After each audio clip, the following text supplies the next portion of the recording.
शुभ बिहानी योगी दिव्य दिवाकरको म आज यहाँहरूलाई शीर्षासनको बारेमा सानो जानकारी दिन चाहन्छु।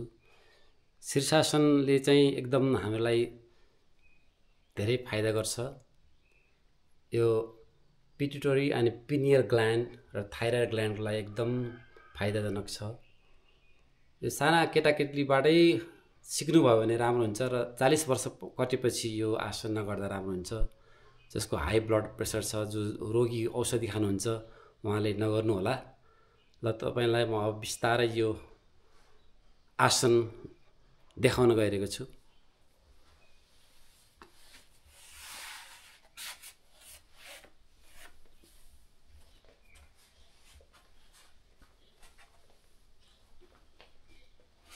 वज्रासनमा बस्ने पहिला अनि हातलाई यसरी कैची बनाउने, अब अगाडि राख्ने, बिस्तारै गोडाले माथि एकवटा गरेर माथि लाने,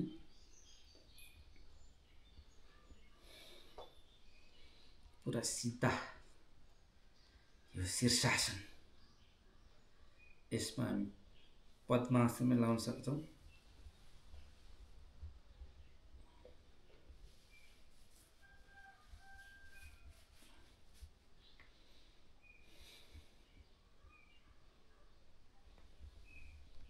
यो पद्मासन, शीर्षासनमा पद्मासन। अब बिस्तारै खोल्न गोडा। यसैमा हामी साइक्लिङ पनि गर्न सक्छौँ।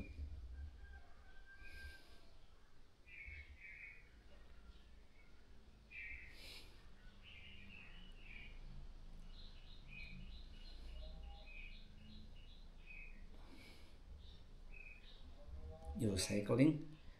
अब यसलाई फट्याउँ गोडालाई।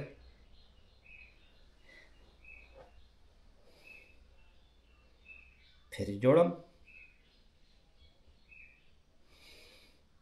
तल माथि,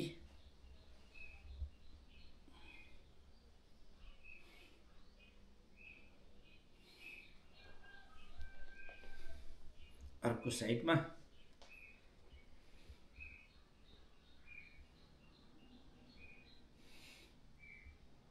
गोडालाई पछाडि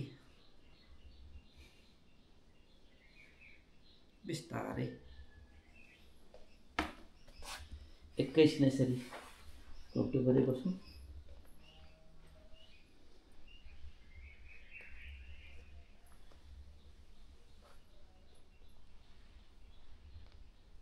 बिस्तारै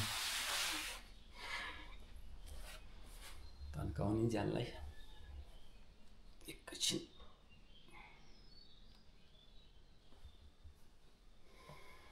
जय मां प्रकृति, जय गुरुदेव।